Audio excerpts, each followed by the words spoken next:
আরেকটা সবচেয়ে বড় গুনাহের কাজ করত যুবক, সুদ খাইতো। কি খাইতো? সুদ খাইতো। সুদের গুনাহ কম না বেশি? বেশি। সুদের গুনাহ ছোট না বড়? বড়। এই সুদ খাওয়া থেকে আমার আল্লাহ মানুষকে অনেকবার কোরআনে না করছে, বান্দা সুদের গুনাহ করিও না।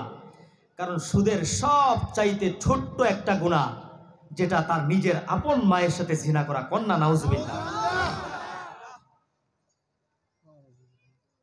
ওই যুবক সুদ খাইতো, তার মধ্যে ছিল এই গুণটা বিদ্যমান।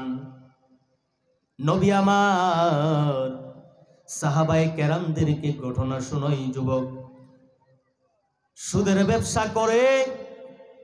ওই জামানার এক মহিলা ওই যুবকের কাছে আসলো কিছু টাকা ধার নেওয়ার জন্য। গভীর মনোযোগ দিয়া বন্ধু শুনবা। মহিলা যুবকের কাছে আসার পর যুবকের কাছে আইসা বলে, যুবক আমারে অল্প কিছু টাকা দেও না, আমি বড় বিপদে আছি, অনেক কষ্টে আছি। তুমি যদি আমারে কিছু টাকা ধার দাও, আমি আবার তোমার এই টাকাগুলা দিয়া দিব। এই কথা বলার পর যুবক ডাক দিয়া কয়, ও মহিলা, আমি কাউরে তো এমনে এমনে টাকা দেই না, ভালো করেই জানো। আমার কাছ থেকে যদি টাকা নিতে হয়, তাহলে ওই টাকার উপরে সুদ আসে, এই সুদ দিতে হবে। এবার সুন্দরী মহিলা যুবককে ডাক দিয়া কয়, ও যুবক, আমি যদি তোমার সুদের টাকার লাভ দিতে পারতাম, আমি সুন্দরী মহিলা তোমার কাছে টাকা হাওলাত নেওয়ার জন্যই আসতাম না। আমি বড় অসহায়, আমি বড় গরিব, তোমাকে সুদের লাভ দিতে পারবো না। এই কথা বলার পর সুন্দরী মহিলা ডাক দিয়া কয়, ও যুবক, তুমি যদি আমারে কিছু টাকা ধার না দাও, আমি বড় অসহায়, আমার ছেলে মেয়ে সবাইরে নিয়ে আমি অনাহারে দিন কাটাই, আমারে অল্প কিছু টাকা দিয়ে সহযোগিতা করে। বলে, না না, টাকা দেওয়া যাবে না, টাকা নিতে হলে সুদ দিতে হবে। এই কথা যখন বলল, এবার মহিলা কয়, আমি সুদ দিতে পারবো না। এই সুন্দরী মহিলার দিকে যুবক যখন তাকাইল, তার শয়তানের দোকানের মধ্যে পড়িয়া ওই মহিলাকে অফার করলো, তুমি যদি আমার কাছ থেকে টাকা নিতে হয়, আমার সাথে এমন এমন কাজের মধ্যে তোমার লিপ্ত হতে হবে। জিনাহের কাজের প্রস্তাব দিলেন মহিলারে। মহিলা এবার কান্দে আর ডাক দেয়া কইরে, যুবক আমার কাছে টাকা নাই, আজকে আমি বড় অসহায়, বড় গরিব, এই কারণে তুমি সুযোগে সৎ ব্যবহার করলা আমার সাথে। আমি তোমার কাছ থেকে যদি টাকা না নেই, অনেক বড় বিপদের মধ্যে আমি পড়িয়া যাব। আমারে অল্প টাকা দাও, তোমার প্রস্তাবে আমি রাজি। দেখবেন এই টাকা মানুষকে অনেক খারাপ কাজের মধ্যে লাগায়া দেয়। কারণ দরিদ্রতা এটা এমন এক জিনিস রে বান্দা, যেই মানুষগুলা অভাবে থাকে সেই মানুষগুলা জানে অভাব যে কত বড় কষ্টদায়ক। আওয়াজ দিয়া বলেন ঠিক কিনা? যেই মানুষগুলা বিল্ডিং এ ঘুমায় তারা তো জানে না গাছতলার যে কত বড় কষ্ট। গাছতলায় মানুষগুলা থাকে শীতের মধ্যে, অনেক মানুষ অনেক কষ্টে দিন যাপন করে, এমন মানুষ আছে না নাই? কত কষ্ট। এবার ওই মহিলা তার প্রস্তাবে রাজি হইয়া তার কাছ থেকে টাকা নিয়ে বাড়িতে যাইয়া যেই ঘরের ভিতরে আসার কথা বলছিল, ওই ঘরের ভিতরে মেয়ে উপস্থিত হইল। উপস্থিত হওয়ার পর যুবক জিনাহের কাজ করার জন্য রেডি হইয়া ওই সুন্দরী মহিলার দিকে যখন যুবক তাকাইল, তাকায়া দেখে মহিলা এমন ভাবে কান্না করতেছে আর তার সারা শরীরটা থর থর করে কাঁপতেছে আর কান্না করে। মহিলারে ডাক দিয়া কই, কিরে মেয়ে, তুই কান্না করস কেন? এটা তো আমার কথা না, তুই তো নিজেই এই প্রস্তাবে রাজি হইলে, কেন কান্না করস? আমার কথাই তো তুমি আসো নাই, তুমি তো নিজেই আমার প্রস্তাবে রাজি হইছ, তারপরেও কেন কান্না করতেছ? আমি কি ফিলের কাছে আগেও যারা আসছিল কেউ কান্না করে নাই, খুশি অবস্থায় বিদায় করছি, কারণ আমি বড় টাকা পয়সাওয়ালা, তোমার টাকা দিয়ে আমি খুশি করে দিব, তুমি কান্না কইরো না। এই কথা বলার পর সুন্দরী মহিলাটা কান্না করে আর যুবকরে ডাক দেয়া বলে, রে কিফিল, আমি তোমার প্রস্তাবে রাজি ঠিক, কিন্তু আমি কেন কান্না করি জানো নি রে যুবক, জানো নি রে কিফিল? আজকে এই ঘরের মধ্যে তোমার সাথে জিনাহের কাজ করার জন্য আমি আসলাম। আমার জীবনে আর কোনোদিন কোনো গুনাহের কাজ করি নাই। আজকে এই প্রথম তোমার সাথে জিনাহের কাজের জন্য এই ঘরের মধ্যে আসলাম। ঘরের ভিতরে আসার পর আমার তো আমার রবের কথা স্মরণ হয়ে গেছে। দরজা বন্ধ, জানালা বন্ধ, কেউ দেখে না, একজন দেখে, সে কে?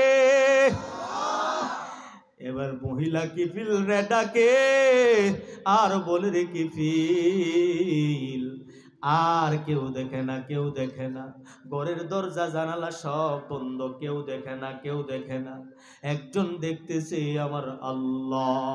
আসরের ময়দানে আমার আল্লাহ যদি আমারে আটকায়া দেয়, আমি গুনাহগার, জীবনে কোনো গুনাহ করি নাই, এই একটা গুনার জন্য যদি আমার রব আমারে আসামির কাঠগড়ার মধ্যে দাঁড় করাইয়া, রব যদি আমারে জিজ্ঞেস করে, রে মহিলা, দুনিয়ার জমিনে তোরে কি গুনাহের কাজের জন্য আমি আল্লাহ পাঠাইছিলাম, আমি আমার রবের কাছে কি জবাব দিব? জবাব দেওয়ার মতো কোনো প্রশ্ন নাই আমার কাছে।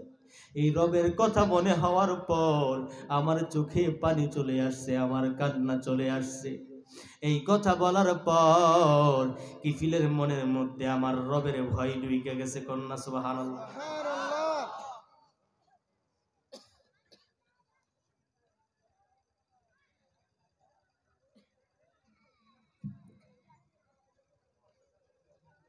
এই কথা বলার পর কিফিলের অন্তরে কার ভয় ঢুকছে?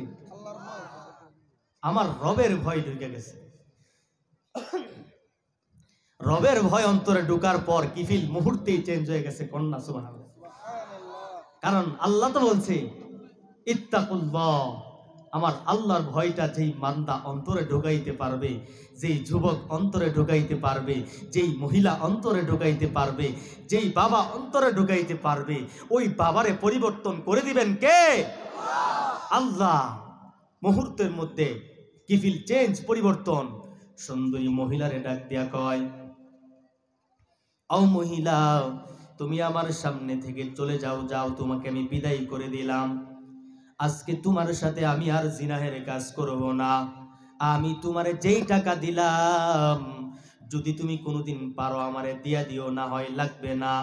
এই কথা বইলা ওই মহিলারে বাহির করিয়া দরজাটা লাগায়া কিফিল এবার রবের দরবারে দুইটা হাত তুইলা আমার রবকে ডাক দিয়া বলে, আল্লাহ।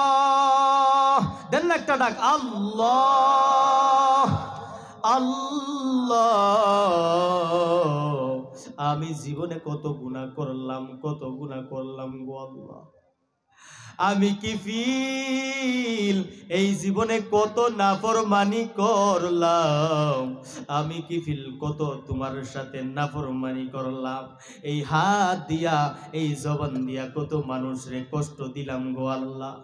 এই মহিলা একটা মাত্র গুনাহের কাজ করবে, তার মধ্যে তার ভিতরে এত ভয় আল্লাহ। আর আমি কিফিল জীবনে কত গুনাহ করলাম, আমারে যদি আল্লাহ তুমি আসরের ময়দানে আটকায়া দাও, আমার জাহান্নাম ছাড়া কোনো উপায় নাই, কোনো উপায় নাই। ও আল্লাহ, তুমি আমারে মাফ করিয়া দেও। এমন ভাবে কান্না কইরা কিফিল এবার বাড়িতে যাইয়া রাতের বেলা ঘুমের ঘরে ঘুমায়া গেল। ঘুমের মধ্যে কিফিলের মরণ। সকালবেলা পুরা এলাকার মধ্যে সবাই জানাজানি হয়ে গেছে, কিফিল নাই, কিফিল নাই। যুবক আল্লাহর ডাকে সারা দিয়া চইলা গেছে। সবাই আলহামদুলিল্লাহ বইলা শুকরিয়া আদায় করতেছে। অনেকে বলা বলি করতেছে, এই কিফিলের কারণে জীবনে এত কষ্ট পাইলাম, এই কিফিল জীবনে এত কষ্ট দিছে। এখনো এই জামানায় এমন কিছু মানুষ আছে না নাই, যেই মানুষগুলা মারা গেলে মানুষ আলহামদুলিল্লাহ বলে, আছে না নাই? আছে। কারণ কি? কারণ হলো তার দ্বারা এত কষ্ট পাইছে, তার দ্বারা এত কষ্ট পাইছে, এই কারণে সে মারা গেছে। মানুষ কি বলে? আলহামদুলিল্লাহ। আলহামদুলিল্লাহ, শুকরিয়া আদায় করে। কত কষ্টের মরণ, যেই মানুষ মারা গেলে মানুষ আলহামদুলিল্লাহ বলে। এর চাইতে অসম্মানের মরণ আর আছে? কন্যা আর আছে? এই হাত দিয়া মানুষের কষ্ট দিবেন, মুখ দিয়া অপর ভাইকে কষ্ট দিবেন? আমার নবী বলছে, আল মুসলিম আখুল মুসলিম, মুসলমান মুসলমানের কন্যাকে রে, মুসলমান মুসলমানের ভাই। আর আজকে আমরা কেমন মুসলমান? এই মুসলমান মুসলমান রে কষ্ট দেই, জবান দিয়া কষ্ট দেই, হাত দিয়া কষ্ট দেই। এই যে আপনারা দেখেন নাই, গত কালকের আগের দিন টঙ্গীর ময়দানের ঘটনা শুনেন নাই? আমার ওই দিনের প্রোগ্রাম ছিল মাগুরাতে। কোথায়? মাগুরা, চিনেননি মাগুরা? এই যে ফরিদপুর, এরপরে আরো অনেক ওই সাইডে আর কি, শেষে মাগুরা, ঝিনাইদহ হওয়ার আগে।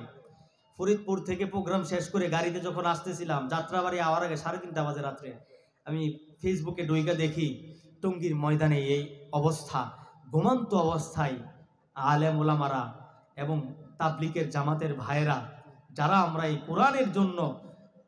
কোরআনের জন্য দেশ কি দেশ সফর করি, মানুষকে বাড়িতে যাইয়ে যাইয়ে এই কোরআনের দাওয়াত দেই, এই কাজ দামি না কম দামি? এই মানুষগুলা সারা দিন ইস্তেমার মাঠে কাজ করে রাত্রিবেলা ঘুমাইছে। এই ঘুমের মধ্যে আইসা আমাদের এই আরেক মুসলমান ভাইয়েরা অতর্কিতভাবে এমন হামলা করছে, প্রায় 4 জন না 5 জন মারা গেছে একেবারে। এবং হাসপাতালের যে একটা অবস্থা, আমি যাত্রাবাড়িতে ফোনে দেখা সাথে সাথে আমি ওইখান থেকেই যাই ইস্তেমার মাঠে গেলাম দেখার জন্য আর কি। তো ওই জায়গায় যাই হাসপাতালের যে অবস্থা দেখলাম, মনে মনে চিন্তা করলাম, হাই রে মুসলমান, কেমন মুসলমান আমরা হইলাম। আমার রসুল বলছে, আল মুসলিমু আখুল মুসলিম, মুসলমান মুসলমানের ভাই। আর আজকে ভাইয়ের ভাই, আমরা ভাই হয়ে অপর ভাইকে কিভাবে এরকম ভাবে নির্যাতন করি। আল্লাহ যদি আসরের ময়দানে আটকায় দেয়, বাঁচার মতো কোনো ব্যবস্থা আছে? তবে আরেকটা খুশির খবর আজকে শুনলাম, যারা এই ময়দানে এই তাবলিগ জামাতের ভাইদের উপর, এই আলেম উলামাদের উপর, এই আল্লাহর মেহমানদের উপর, এই কোরআনের মেহমানদের উপর যেই মানুষগুলা হামলা করেছিল, প্রত্যেকজনের নামে মামলা হয়েছে, কয়েকজন অ্যারেস্ট হয়েছে। কন্যা আলহামদুলিল্লাহ। আপনারা খুশি না? কারণ আল্লাহ ছাড় দেয়, কিন্তু রবের ধরা বড় শক্ত, রবের ধরা বড় কঠিন। রব ছাড় দেয় কিন্তু ছাইরা দেয় না। ফেরাউন রবের সাথে দুশ্মনী করে থাকতে পারে নাই। আমরা এই জামানায় ফেরাউনের চাইতে বড় শক্তিশালী হয়ে গেছি? পারবো দুশ্মনী করে? কারণ রব ছাড় দেয় কিন্তু ছেড়ে দেয় না। কার কথা এটা? আল্লাহর কথা। আল্লাহর ধরা বড় শক্ত। আল্লাহ যেমন বড়, রবের আযাবও তেমন বড়, রবের ধরাও তেমন শক্ত। আমার আল্লাহ আমাদের সবাইকে কবুল করুক, সবাই কোন আমিন। তো যেই কথা বলতেছিলাম, এই যে আজকে আমরা হাত পাও দিয়া মানুষ মুসলমান হয়েও অপর মুসলমানকে কতই না কষ্ট দিই, এই কথা আমরা নিজেরাও চিন্তা করি না। এই জমিন থেকে আমাদের একদিন যেতে হবে কি হবে না?